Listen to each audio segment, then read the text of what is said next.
Monsieur Netanyahou ne doit pas oublier que son pays a été créé par une décision de l'ONU. C'est la phrase d'Emmanuel Macron mardi en Conseil des ministres.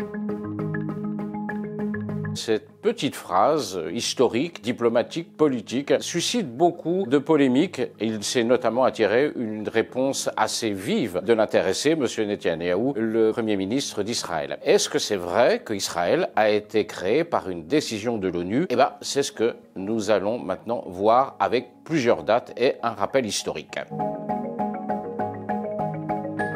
En 1947, le 29 novembre, les Nations Unies ont voté une résolution, la résolution numéro 181, qui prévoyait le partage de la Palestine avec la création d'un État juif et la création d'un État arabe. C'est ce qui permet à Emmanuel Macron de dire que les Nations Unies ont créé l'État d'Israël. La réalité est beaucoup plus compliquée que ça et le président Macron tire un peu sur l'histoire pour justifier la fâcherie qu'il a actuellement avec le Premier ministre israélien. Oui, les Nations Unies ont fait un plan de partage séparant ce qui était alors la Palestine mandataire, c'est-à-dire un territoire administré par la Grande-Bretagne, en deux États. Il devait y avoir un État juif sur un peu plus de la moitié du pays, dont une grande partie était le désert du Negev, et à côté, un État arabe. La ville de Jérusalem aurait eu un statut international administré de fait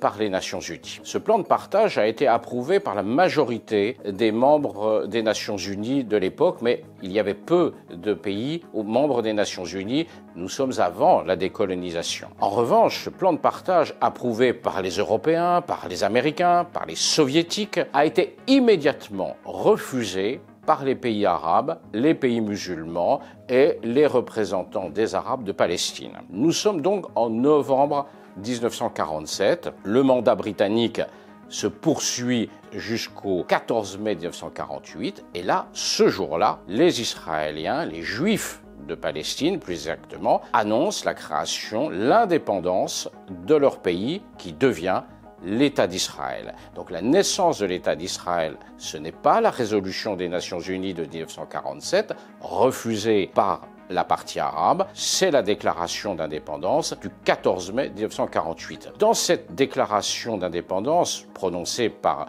celui qui va devenir le Premier ministre d'Israël, David Ben-Gourion, il est explicitement fait état à la reconnaissance par les Nations Unies du droit du peuple juif à établir son État indépendant. Donc le mouvement sioniste s'appuie sur la résolution des Nations Unies, mais il ne considère pas que c'est cette résolution qui justifie sa présence sur le sol de la Palestine. Et pour ça, il faut revenir en arrière encore, refaire de l'histoire, revenir déjà en 1917.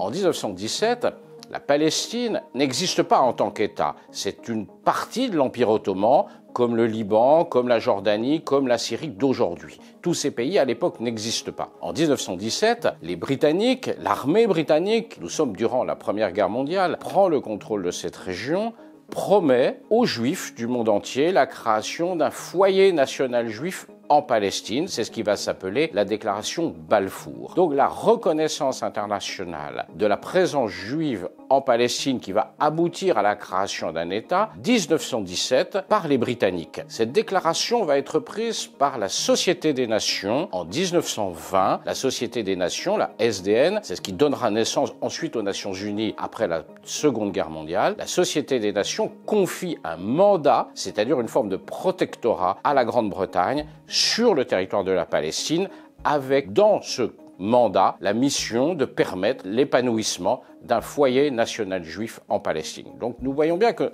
déjà les choses étaient engagées avant les Nations Unies. Mais nous devons encore revenir en arrière. Et là, les Israéliens ont raison.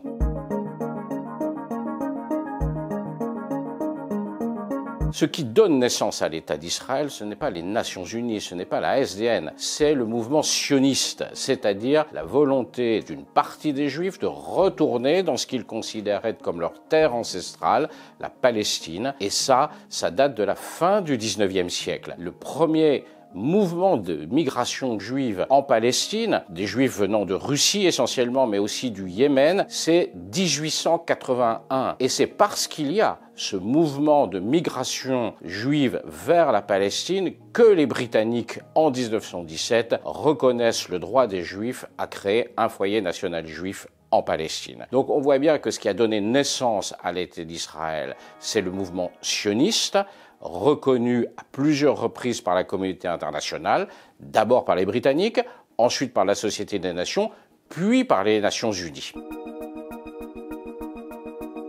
Comment ça se termine? En 1948, lorsque l'État d'Israël déclare son indépendance, c'est tout de suite la guerre, parce que les voisins arabes, ce qu'on n'appelle pas encore les Palestiniens, mais les Arabes qui vivent en Palestine, refusent la création de cet État juif en Palestine. Donc il va y avoir une guerre entre 1948 et 1949, une guerre qui fera côté israélien environ 6 000 morts, 1% de la population, entre 10 000 20 000 morts côté arabe, mais surtout qui va provoquer le départ de plus de 700 000 Palestiniens des endroits où ils habitaient, ce que les Palestiniens appellent la Nakba, c'est-à-dire la catastrophe. Départ forcé, départ contraint, sauf que l'armée israélienne va gagner la guerre, elle va s'établir sur des frontières. En 1949, il y a un cessez-le-feu, et les frontières de ce cessez-le-feu de 1949 sont ce que la communauté internationale aujourd'hui considère comme étant les frontières reconnues de l'État d'Israël, ce qu'on appelle les frontières de 1967, hors des territoires occupés.